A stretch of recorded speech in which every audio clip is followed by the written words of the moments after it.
네, 지금은 가을이죠. 가을하면 수확의 계절이라고 떠오릅니다. 수확의 계절. 지금은 가을 중에서도 좀 늦가을 같죠. 겨울이 오기 전에 늦가을. 약간 쌀쌀해지고 있는데 가을이 지나면 이제 겨울이 오죠. 그래서 그 전에 반드시 농사 짓는 사람들은 추수를 해요. 이와 같이 역사에도 추수의 기간이 있어요. 그 추수의 계절 이후에 바로 겨울이 오죠. 이것을 과학을 연구하는 사람들은 빙하기라고 하고, 이제 성경을 바라보고 있는 우리들의 입장에서는 마지막 날, 주의 날, 이렇게 얘기를 합니다. 모든 성도는 어느 시대이건 간에 자신이 속한 시대를 늦가을의 시대로 생각하면서 살아야 돼요. 그게 바로 종말론적인 신앙이죠. 겨울이 찾아오면 주님이 오시는 거로 생각하는 거니까. 그러니까 지금 내가 늦가을을 살고 있다라는 말은 주님 곧 오신다라는 생각으로 사는 거죠. 이게 바로 종말론적인 신앙이에요. 하지만 초대교회 성도들도 종말론적인 신앙을 살았지만 우리는 그 초대교회 사람들에 비하면 역사 속에서는 더 늦가을에 있는 축에 속하는 거죠. 그러니까 더 주님 오심을 긴박하게 느끼고 주님을 간절히 기다리는 마음으로 이 땅을 살아야 되는 겁니다. 또 우리 뒤에 태어날 사람들은 더 그렇겠고, 하지만 모두가 동일하게 성도라면 주님 곧 오신다, 주님 오늘 오신다라는 마음으로 산다면 오늘 내 인생을 어제와 같이 살지 않겠죠. 이게 바로 종말론적인 신앙이에요. 이렇게 종말론적인 신앙으로 살아가는 참 성도들에게 오늘 본문은 말씀을 해주시고 계시는 거예요. 오늘 본문 이전의 상황을 보면 이게 14장이니까 13장과 12장의 내용이 뭐였죠? 마귀의 군대와 싸우려고 하는 하나님의 군대들을 바라봤었어요. 근데 하나님의 군대들은 세상적으로 볼 때 굉장히 약하고 짐승의 표를 받지 않아서 박해당하고 숨겨놓은 모습으로 나타나죠. 그런 가운데 14장을 보여주신 거잖아요. 그 말은 위로와 소망을 주기 위해서 지금 땅의 현실 속에서는 너희들이 지는 모습으로 나타나지만 눈을 들어서 하늘을 보니까 14만 4천이 어린 양과 함께 있다라는 것을 기억하고 승리하면서 이 땅을 통과해내라. 영적 전쟁에서 이겨내라. 이렇게 말씀하시는 거잖아요. 그런 상황에서 오늘 본문이 주어지는 거예요. 오늘 본문은 두 개의 분리 상황이 주어집니다. 어떤 분리가 있을까요? 성도들의 분리, 불신자의 분리. 그러니까 이 땅에서 이기는 것 같은 사람들의 분리가 따로 있고, 이 땅에서 지는 것 같지만 하늘에서 승리한 자들의 분리가 따로 일어나는 거죠. 하늘에서 승리한 자들의 분리를 14절에서 16절까지 설명을 하고 있는데 곡식 추수라고 보시면 돼요. 곡식 추수. 그리고 이 땅에서는 승리하지만 하늘에서는 버림받는 자들의 분리가 있어요.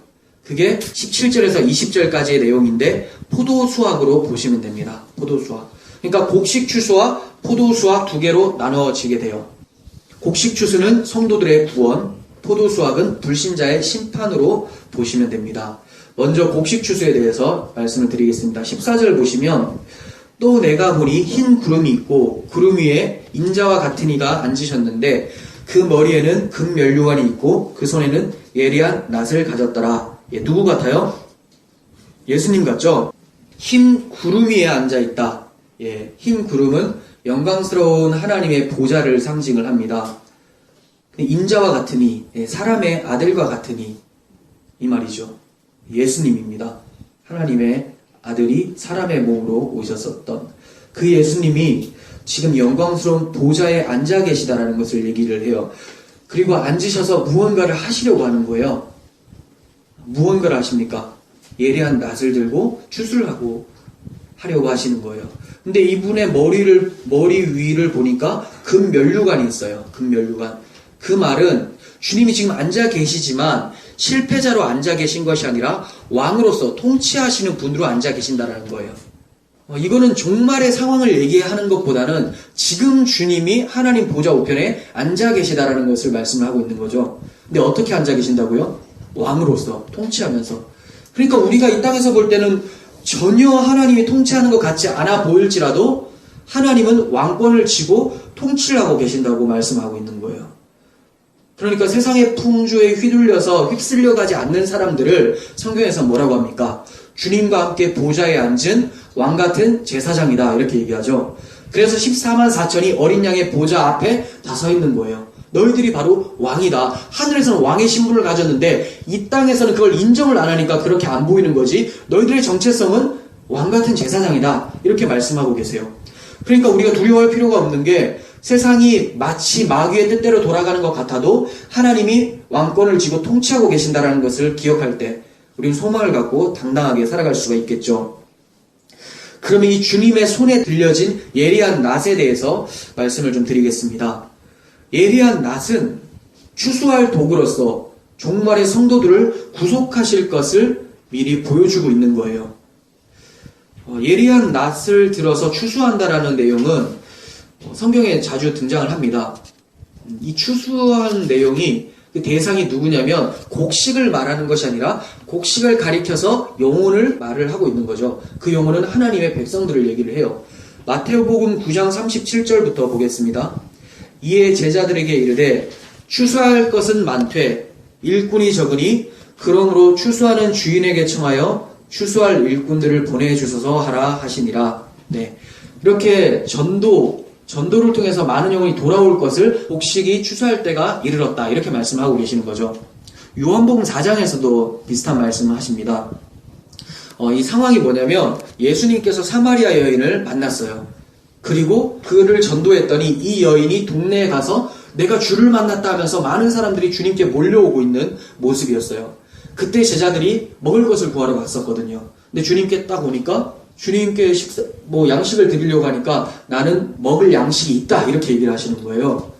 그래서 사람들이 주님께 누가 먹을 양식을 갖다 주셨는가 이렇게 생각을 하고 있을 때 주님께서 내가 먹을 양식은 내가 아버지의 뜻을 행하고 그 뜻을 이루는 것이다. 이렇게 얘기하세요.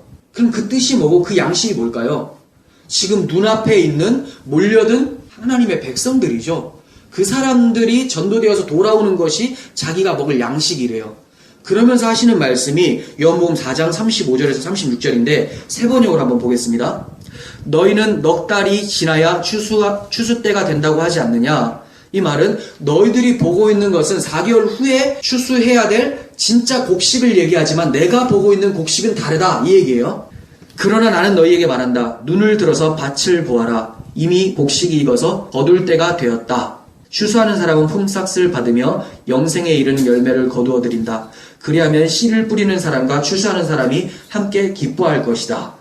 네, 이 말은 제자들의 눈은 세속적으로 진짜 곡식을 바라보고 있었다라는 얘기를 하고 있는 동시에 주님의 눈은 밭을 보아라. 밭이 어딜까요?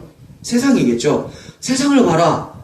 누구들이 있느냐? 몰려든 하나님의 예비된 백성들이 있는 것을 보고 곡식이 휘어져서 추수할 때가 됐다. 이렇게 얘기하시는 거예요. 그러니까 이제 낫을 대서 그들을 구원해라. 이 얘기를 하고 있죠. 네. 그래서 영혼 구원을 곡식 추수로 말씀을 하고 있는 것을 볼 수가 있습니다. 15절 계속 보시면 또 다른 천사가 성전으로부터 나와 구름 위에 앉은 이를 향하여 큰 음성으로 외쳐 이르되 당신의 낫을 휘둘러서 거두소서 땅의 곡식이 다 익어 거둘 때가 이르렀음이니이다 하니 구름 위에 앉으신 이가 낫을 땅에 휘두르매 땅의 곡식이 거두어지니라. 이렇게 말씀합니다. 네, 근데 다른 천사가 나와서 이제 추수해주세요 얘기를 하고 있는 장면인데 이 천사가 어디에서 나옵니까? 성전으로부터 나오고 있어요. 성전. 그런데 17절에 보면 심판을 시행하는 다른 천사도 성전에서 튀어나와요. 왜 이렇게 얘기를 하고 있을까요? 구원과 심판이 모두 성전으로부터 나오는 천사들에 의해서 시행된다라는 말은 하나님께서 하나님이 앉아 계신 성전의 보좌가 구원과 심판을 갈라놓는 주권을 가지고 있다는 것을 얘기를 하고 있는 거예요. 많은 사람들은 내가 어떻게 하면 구원받고 어떻게 하면 심판을 받는다라고 생각하지만 하나님께서는 성경을 통해서 말씀하고 계시죠. 성전으로부터 구원과 심판이 선포되는 것이다. 이렇게 말씀하고 계세요. 땅의 곡식이 다 익어서 거둘 때가 이르렀다고 천사가 얘기를 하고 있습니다. 하나님은 마지막 한 영혼이 돌아오는 날 예리한 낫을 대심으로 최종적 구원을 시행할 거예요. 하지만 이 한 영혼은 미래에 있을 한 영혼까지 포함을 하고 있는 거예요. 무슨 말이냐면 우리 선교단체에서 주님 오실 날을 앞당기자 하면서 미전도 종족들을 막 세면서 전도를 하죠. 훌륭한 열심이에요. 뭐 탓할 게 없습니다. 좋습니다. 그런데 조심해야 될 게 있어요. 마치 이 미전도 종족들에게 복음이 다 전해지면 주님이 오실 거라고 생각을 해서 주님의 오심을 앞당기자 얘기를 해요. 그 말은 주님의 오심을 이들이 어느 정도 자기 열심으로 앞당길 수 있다고 생각하고 가늠할 수 있다라는 말이잖아요. 근데 그걸 생각을 하셔야 돼요. 하나님의 백성은 이 시대에만 있는 게 아니에요. 앞으로 올 세대에도 하나님 백성이 있을 수가 있다라는 거예요. 이 말은 이 시대 모든 사람들, 60억 인구가 모두 다 예수를 믿어도 주님이 안 오실 수 있다라는 말이죠. 그 말은 주님의 다시 오심은 철저하게 주님의 주권 가운데 있는 거지, 우리는 뭐 해야 돼요? 언제 오실 걸 앞당기고 이런 것이 아니라 맡겨진 종들은 끊임없이 추수하고 거두어 드리면 되는 거예요. 그러니까 우리는 이렇게 생각해야 돼요. 주님 언제 오실지 모르지만 내가 지금 전도하는 이 한 사람, 내 앞에 있는 사람이 주님께서 구원하실 마지막 영혼이라고 생각하면서 전도를 한다면 얼마나 간절하게 전할까요? 이 사람 전하면 주님이 오신다라고 생각하면. 근데 안 왔어요. 그러면 또 다른 사람을 나에게 맡겨주시는구나 하면서 또다시 전하면 되겠죠. 그럴 때 이 영혼에 대해서 간절하게 주님의 마음으로 전할 수밖에 없게 되는 거죠.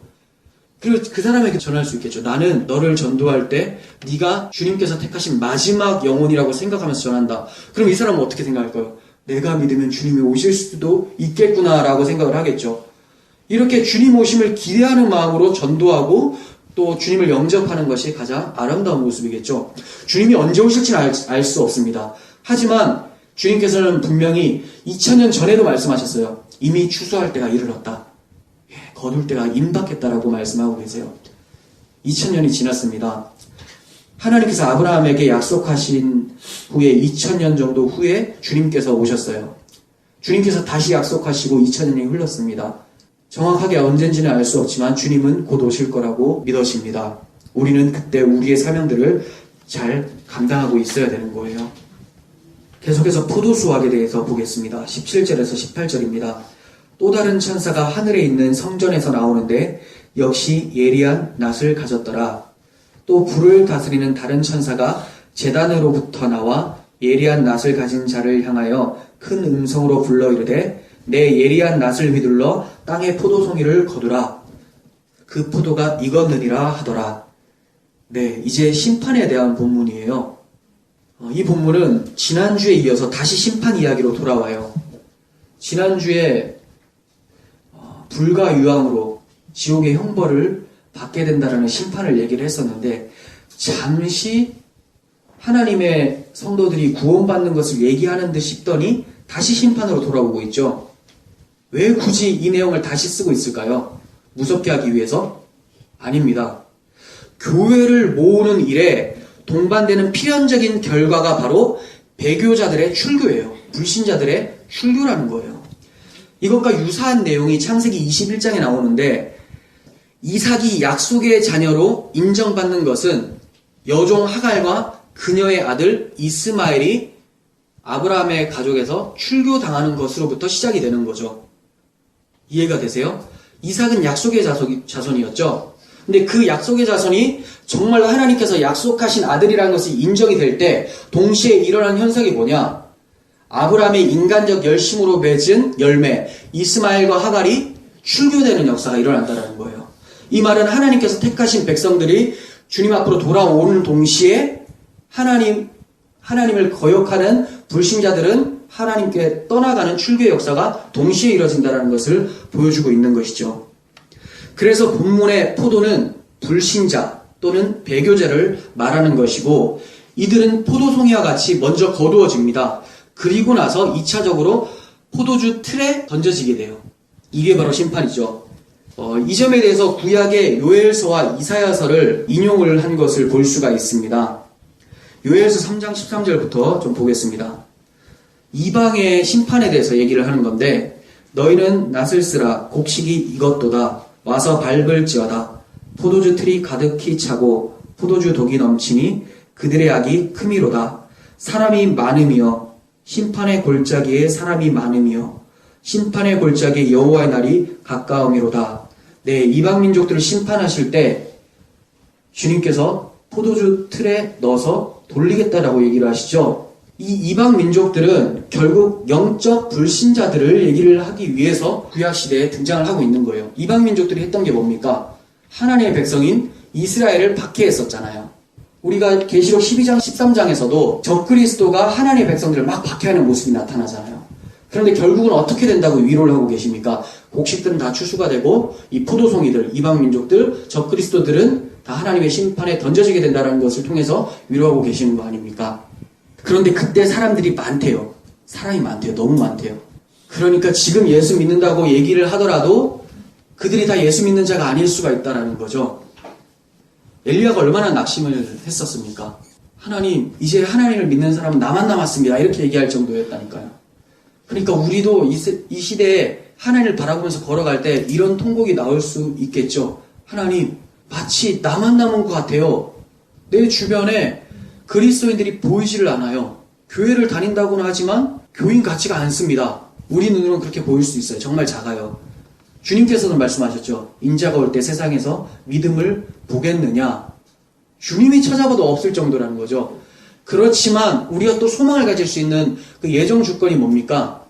하나님께서 택한 자는 반드시 돌아온다라는 거죠. 그게 바로 주님께서 엘리야의 통곡에 답변했던 거예요.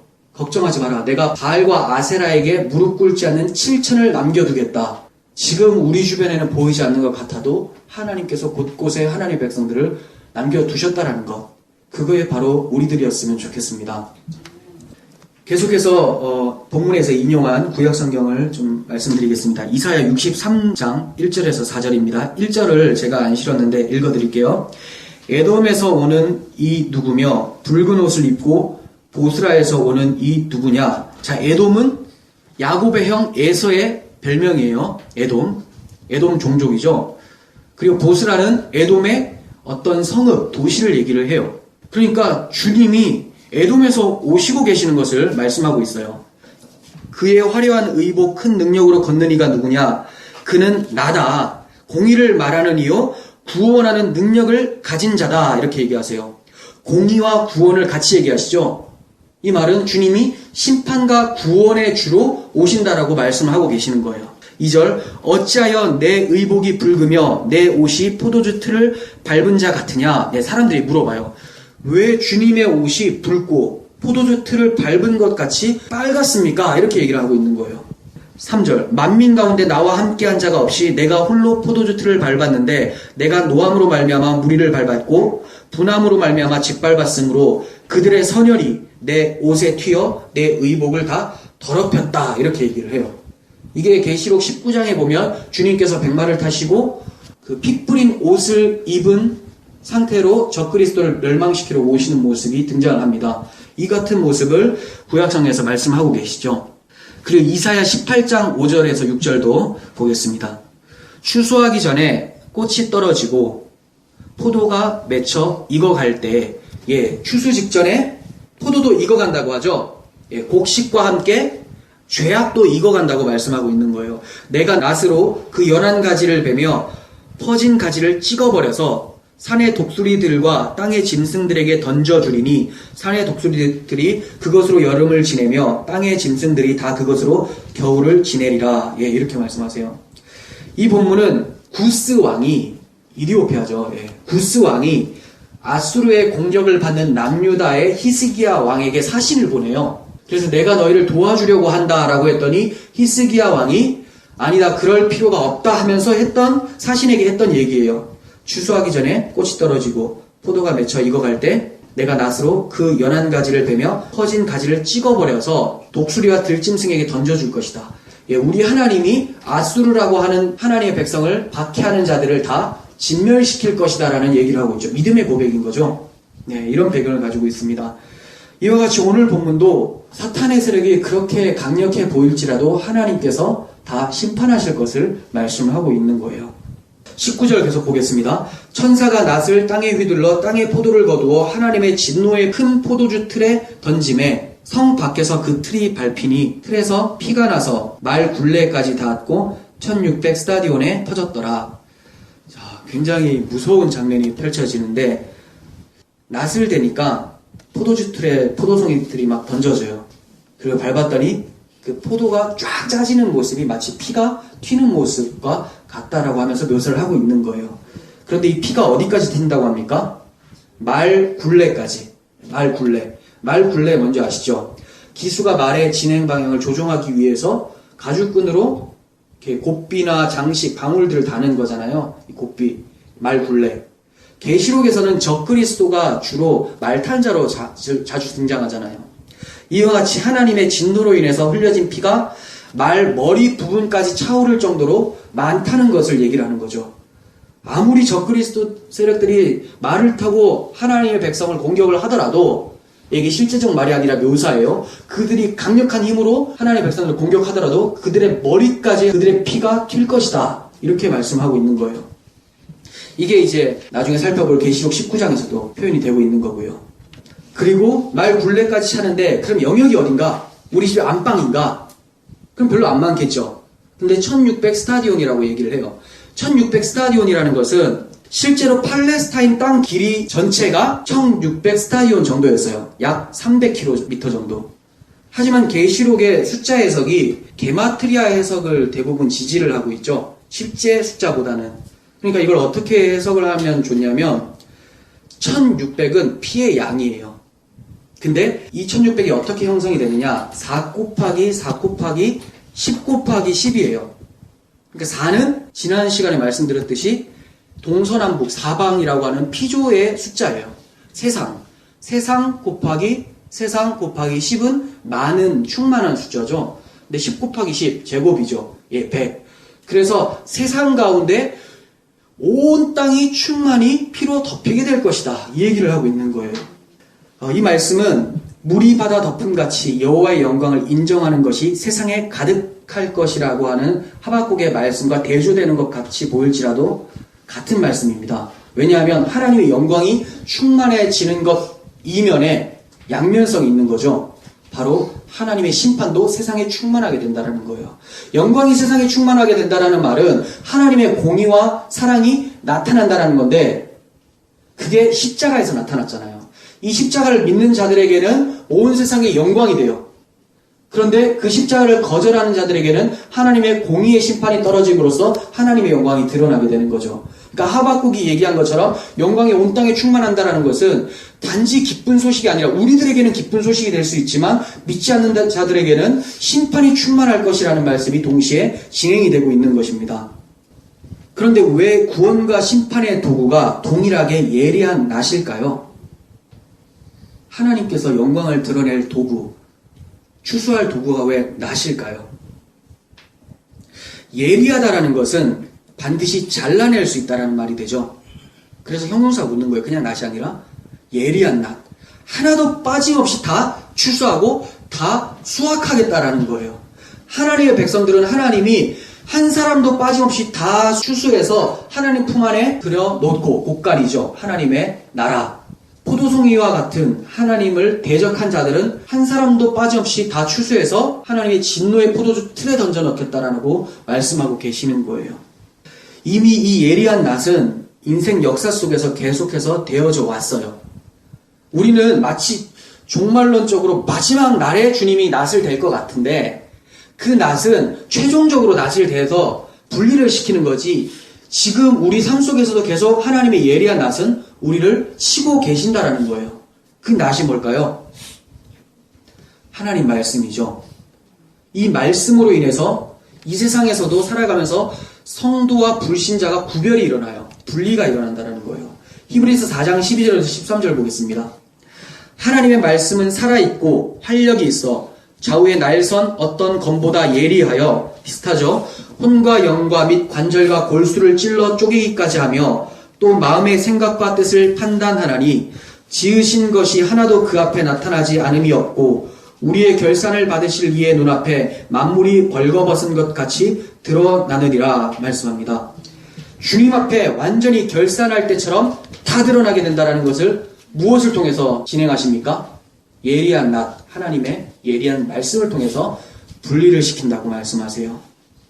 그렇다면 이 히브리서 말씀이 우리에게 주는 교훈이 뭘까요? 말씀에 민감하고 말씀에 순종하라는 말씀이겠죠. 바로 뒤에 설명이 나옵니다. 14절 16절입니다. 히브리서. 그러므로 우리에게 큰 대제사장이 계시니 승천하시니 곧 하나님의 아들 예수시라. 우리가 믿는 도리를 굳게 잡을지어다. 예, 이제 다 드러나게 되니까 믿는 도리를 굳게 잡으래요. 그 도리가 뭡니까? 대제사장 예수 그리스도께서 우리의 구원자시라고 하는 하나님의 말씀, 복음이죠. 그걸 굳게 잡으라고 교훈하고 있습니다. 15절. 우리에게 있는 대제사장은 우리의 연약함을 동정하지 못하실 분이 아니요 모든 일에 우리와 똑같이 시험을 받으시니로되 죄는 없으시다. 그러므로 우리는 긍휼하심을 받고 때를 따라 돕는 은혜를 얻기 위하여 은혜의 보좌 앞에 담대히 나아갈 것이니라. 네, 이게 교훈하는 바예요. 너희들 믿는 도리 굳게 잡고 너희가 처음 믿을 때 받았던 것 그거 굳게 잡고 복음이죠. 그리고 너희의 연약함을 동정하지 못하실 이가 아닌 예수 그리스도께 날마다 나아가서 은혜의 보좌 앞에 담대히 나아가서 때를 따라 돕는 은혜를 받아라. 왜 때를 따라 돕는 은혜일까요? 그때그때 적당하게 하나님께서 주실 은혜들이 있다라는 거예요. 이른 비와 늦은 비와 같이 적당히 주시는 비가 있다라는 겁니다. 그러니까 우리는 이 세상을 통과하면서 그 하나님의 이른 비 늦은 비 적당한 비를 받지 못하면 우리는 살아갈 수가 없어요. 끊임없이 하나님 말씀 앞에 집중하고 그리스도를 찾으라고 얘기를 하고 있는 것이죠. 이러한 것을 예리한 낫, 하나님 말씀이 분리를 시키는 겁니다. 불신자와 성도의 분리. 많은 이들을 포도가 아닌 곡식으로 추수하기 위한 하나님의 방편이 무엇입니까? 예리한 낫을 들고 우리가 나가라고 하는 것이 바로 하나님의 방편이에요. 그러니까 우리는 게을러서 그냥 하나님 말씀에 거역하는 자들이 아니라 낫을 들고 예리한 낫, 하나님 말씀을 들고 주님께서 가라고 하신 세상 끝까지 이 땅 끝까지 나아가서 주의 말씀을 전파해야 되는 것이 우리들의 사명입니다. 그럴 때 그들이 돌아와서 계시록 14장 13절 우리 지난번에 봤었던 그 말씀이죠. 그 복을 얻게 되는 거예요. 무엇으로? 예리한 낫, 말씀을 통해서. 13절 보겠습니다. 또 내가 들으니 하늘에서 음성이 나서 이르되 기록하라 지금 이후로 주 안에서 죽은 자들은 복이 있도다 하심에 성령이 이르시되 그러하다 그들이 수고를 그치고 쉬리니 이는 그들의 행한 일을 따름이라 이렇게 말씀하시죠. 그들이 수고를 그친대요. 무엇을 할 때? 예리한 낫을 가지고 곡식을 추수를 할 때, 복음을 전할 때. 그러니까 나만 구원받았으니까 나만 곡식으로 들어왔으니까 괜찮다가 아니라 함께 곡식을 거두기 위해서 사용되어진 일꾼이 되어야 된다는 거예요. 그럴 때 자기가 진짜 곡식이라는 걸 인정하게 되고 발견하게 되는 거지. 나는 이제 곡식으로 들어왔으니까 포도들을 구경하리라 라고 하는 것은 자기가 지금 포도에 속해 있다라는 증거가 되는 거죠. 무서워요. 그러니까 하나님 말씀은 열매로 드러나기 때문에 우리 삶 속에서 우리 자신들을 한번 살펴보세요. 어디에 더 가깝습니까? 제가 SNS도 올렸는데 어디에 붕어빵 같습니까? 세상의 붕어빵 같습니까? 예수의 붕어빵 같습니까? 그 영국의 목회자가 이런 얘기를 했어요. 세상이 당신을 세상이라는 주형 틀에 담아서 찍어내지 않도록 조심하십시오. 우리들의 모습이 너무 불신자가 봤을 때는 너무 반가워할 만한 매력을 가지고 있지 않은가. 불신자들에게 여러분들이 이제 미움을 받게 돼요. 어떨 때? 그리스도의 말씀을 전할 때 미움을 받아요. 그리고 그 외에는 다 칭찬을 받아야 되는 게 맞아요. 그런데 세상 사람들이 그냥 다 여러분을 좋아한다. 그 말은 여러분들 삶 속에서 예수의 모습이 드러나지 않고 예수의 말이 드러나지 않기 때문에 그냥 좋아할 수도 있는 거예요. 그러니까 어느 정도 싫어해 주는 게 맞는 거예요. 너의 삶은 참 좋은데 네가 말하고 있는 그 복음은 싫다. 이렇게 돼야 되는데 넌 다 좋아. 네 입에서 나오는 건 다 좋아. 이 말은 지금 내 입에서 뱉는 것이 포도송이에서 터져나오는 포도즙과 같다라는 것을 말을 하는 거겠죠. 이렇게 얘기를 해도 우리 자신을 잘 안 돌아봐요. 그러니까 최대한 제가 이 시간에 길게 얘기를 하려고 하는 게 이때뿐이니까. 돌아가면 또 생각 안 하니까. 무언가를 할 때 내가 포도즙을 짜고 있는 것인지 곡식의 열매로 드러나고 있는 것인지 한번 생각을 해봐야 됩니다. 포도주 틀에 밟혀서 포도가 터져나가는데 포도주 틀을 어디에 위치한다고 합니까? 성 밖에라고 얘기하고 있어요. 하나님의 심판은 성 밖에서 진행돼요. 왜 성 밖일까요? 하나님의 나라 밖에, 언약 백성 밖에 있는 자라는 것을 얘기를 하고 있는 거죠. 먼저 성 밖에서 죽임을 당하신 분이 있었어요. 예수님이죠. 그리고 그와 그의 영을 받은 두 증인, 그들도 성 밖에서 죽임을 당해요. 그렇지만 그들이 죽임을 당한 곳은 하나님의 성이 아니라 세상 성이라는 곳에서 죽임을 당한 거예요. 예수님의 상황을 보시면 히브리서 13장 12절입니다. 그러므로 예수도 자기 피로써 백성을 거룩하게 하려고 성문 밖에서 고난을 받으셨느니라. 우리가 당하는 고난과 좀 다릅니다. 왜냐하면 예수님은 우리를 대신해서 받으신 고난이죠. 그래서 이 땅에서 배척당하고 십자가에서 죽으셨어요. 십자가가 예루살렘 성 밖에서 시행이 된 거죠. 이제 그리스도를 믿는 두 증인들이 어떻게 죽습니까? 계시록 11장 8절. 그들의 시체가 큰 성 길에 있으리니 그 성은 영적으로 하면 소돔, 애굽이라고도 하니 곧 그들의 주께서 십자가에 못 박히신 곳이라. 네, 그리스도인들은 예수님과 함께 이 세상에서 못 박히고 성 밖에서 길바닥에서 죽는 모습으로 등장을 하게 됩니다. 그래서 나그네라고 하고 머물 곳이 없다, 머리 둘 곳이 없다라고 하셨던 주님의 말씀이 입증이 되는 거죠. 그런데 이 세상에서 너무나 환영받고 이 세상 성 안으로 초대를 막 받는 사람이 있다면 머리 둘 곳이 너무 많아요. 오늘은 어디서 자지? 여기서 잘까? 저기서 잘까? 단지 장소만을 얘기하는 게 아니에요. 내 마음에 머리 둘 곳이 세상에 너무 많다는 거. 이 소돔과 같은 성에 너무 많다라는 것은 내가 불신자라는 말입니다. 주님과 함께 성 밖에서 죽어본 적이 없다라는 말이에요. 이렇게 죽어본 적이 있는 사람은 비록 세상의 성에서는 배척당하고 죽임을 당하게 되지만 하나님 나라의 성에서는 환영을 받고 안식에 거하게 되는 거죠. 반면에 세상성에서 안식하고 거기서 머리 둘 곳이 있었던 사람들은 어떻게 됩니까? 하나님 성 밖에서 포도주 틀에 짓눌려서 심판을 받는다고 말씀하고 계시는 거예요. 왜 그렇습니까? 예수의 십자가의 대속이 그들에게 아무 효험이 없었기 때문에, 나의 십자가가 되지 않았기 때문에 예수께서 받으셨던 고난을 그들은 자기가 스스로 받게 되는 거예요. 성 밖에서. 네, 이제 정말 중요한 것을 한번 살펴보려고 합니다. 왜 성경에서는 포도가 많이 등장을 하고 그 포도를 본문에서는 왜 불신자들로 표현을 하고 있을까요? 성경에서 표현되는 포도는 항상 악한 것만을 얘기를 하는 건 아니에요. 좋은 것을 얘기할 때가 있습니다. 이 포도 중요한데 한번 집중해서 들어보세요. 포도는 기쁨과 저주를 동시에 상징을 하고 있어요. 역사적 배경으로 왜 포도를 많이 언급을 하고 있냐면 이스라엘에서 많이 재배되는 과일이 바로 포도고 물 대신 많이 마셨던 거예요. 이 포도는 이스라엘 사람들에게는 기쁨을 주는 물과 같은 역할을 했었던 거죠. 그러니까 포도하면 기쁨, 잔치. 가나 혼인잔치에서도 포도주가 등장을 하잖아요. 그리고 하나님께서 약속하실 때도 포도 수확이 넘치리라, 포도주가 넘쳐날 것이다 라고 하면서 축복을 해주세요. 그럼 기쁨이 넘쳐날 것이다 이렇게 바꿔서 해석하시면 돼요. 그런데 왜 본문에서는 포도가 나쁜 쪽으로 쓰였을까? 양면성 때문에 그렇습니다. 먼저 포도가 제일 먼저 등장하는 그 본문이 어디냐면 노아가 방주에서 나와서 이 동산을 만들어요. 포도 동산, 포도나무를 심었다 이렇게 표현하고 있습니다. 창세기 9장 20절 보세요. 노아가 농사를 시작하여 포도나무를 심었더니 포도주를 마시고 취하여 그 장막 안에서 벌거벗은지라 이렇게 얘기하죠. 여기서 포도나무를 심었다고 할 때 포도나무는 나무가 아니에요. 지워버려요. 나무. 포도원이에요. 원. 케렘이라고 하는 포도원. 포도원을 만들었다. 뭐가 생각나요? 에덴 동산 생각나잖아요. 다시 하나님의 안식이 주어진 것을 설명을 하고 있는 거예요. 심었는데 여기서 이제 심었다라는 단어도 나타라고 하는 단어로서 세우다, 설립하다, 장막을 치다 이거예요. 그러니까 포도원, 에덴 동산을 다시 만들었다 생각을 하시면 돼요. 하나님께서 새 창조하셨다. 홍수 이후에 새 창조하셨다.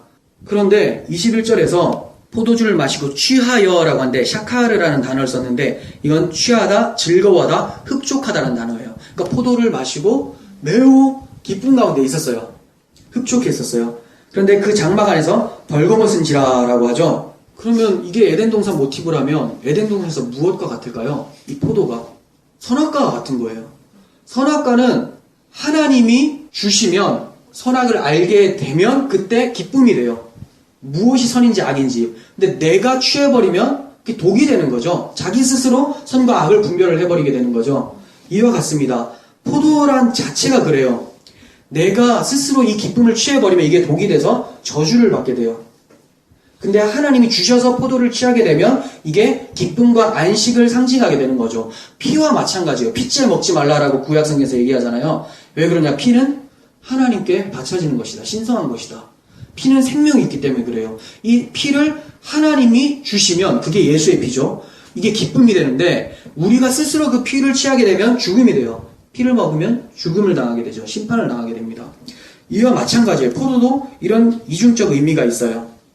예수 그리스도의 예표로서 살레망 멜기세덱이 아브라함에게 찾아와서 준 게 있어요. 그게 뭐냐? 떡과 포도주예요. 회복을 시켜주는 기쁨, 양식을 준다라는 거죠. 그리고 모세형 아론이 대제사장입니다. 그리고 아론과 아론의 아들들, 이들이 금해야 될 것이 포도였어요. 레위기 10장 9절 보세요.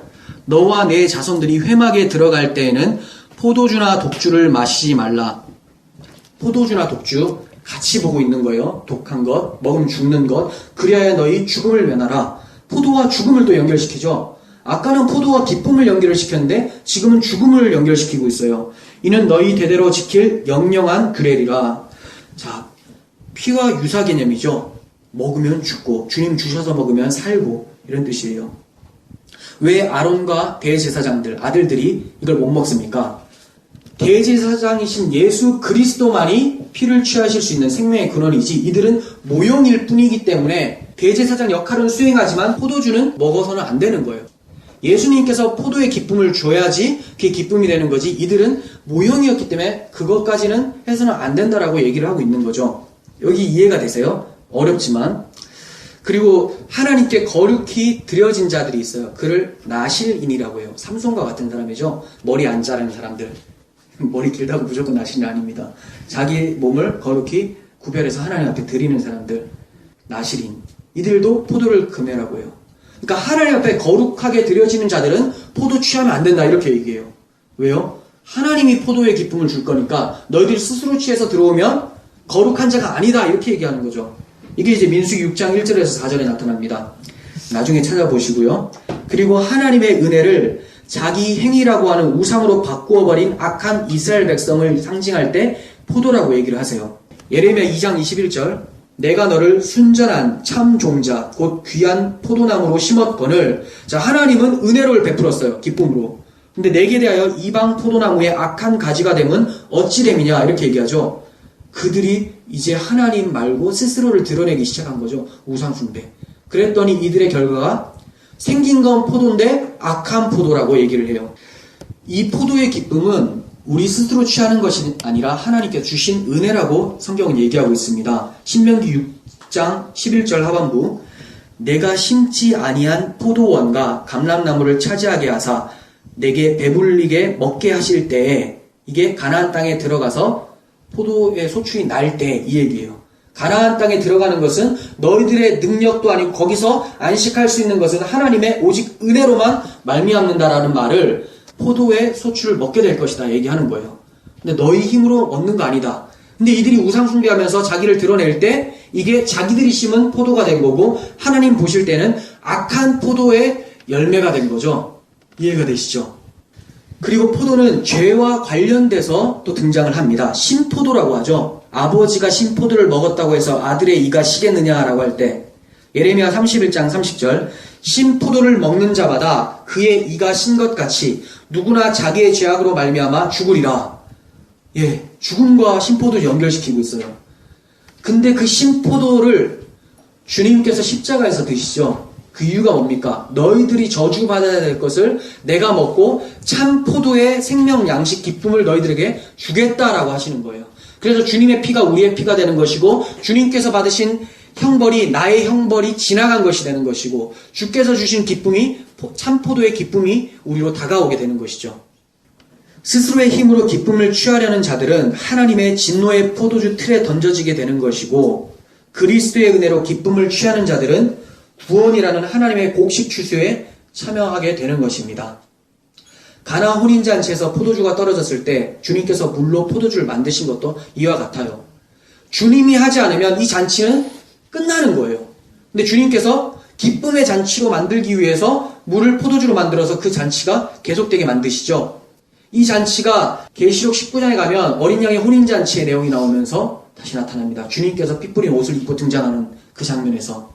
그러니까 주님께서 물로 포도주를 만든 사건은 주님의 십자가에서 포도즙과 같이 주님의 피를 흘리심으로 모든 사람들에게 주님의 기쁨을 수여해 주시는 것과 같은 거예요. 이해가 가십니까? 그래서 주님께서 마지막 만찬에서 떡과 포도주를 나누어 주시면서 내 살과 피다라고 하신 거죠. 이렇게 포도는 그리스도의 대속 사건으로 주어질 때만 우리에게 기쁨과 안식, 구원이 되는 것이지 스스로 취하게 되면 심판의 형벌이 되는 거예요. 여러분, 왜 본문에서는 곡식은 주님이 직접 추수하시고 포도는 천사가 수확하는 것으로 표현을 하고 있을까요? 이것은 계시록 본문 자체가 심판에 초점을 맞추는 것이 아니라 곡식 추수, 성도의 구원에 초점을 맞추고 있다는 것을 보여주는 거예요. 하나님께서 곡식이라고 하는 하나님의 성도들을 너무 기뻐하시기 때문에 주님이 직접 달려나가서 안아주시는 것을 설명하고 있는 거고, 심판은 하나님께서 너무 심판을 즐거워서 하시는 것이 아니라 자기 자신의 공의로움을 나타내기 위해서 하시는 것이라고 하면서 부차적으로 밀어내고 있는 거죠. 그러니까 계시록은 우리의 구원, 우리에게 위로와 소망을 주기 위한 본문인 것이지 심판할 것이니까 두려워 떨라라고 주신 본문이 아니라고 하는 거예요. 마치 탕자의 아버지가 맨발로 찾아와서 자기 아들을 안아내는 것과 마찬가지입니다. 여러분들은 예리한 낫을 기다리시는 곡식에 취해 있습니까? 예리한 낫을 두려워하는 포도송이에 취해져 있습니까? 주께서 포도주 틀이란 십자가에 던져진 사실이 강사로 다가오고 계신다면 주님의 예리한 낫을 기다리면서 마라나타를 함께 외치는 우리 모두가 되었으면 좋겠습니다. 기도하겠습니다.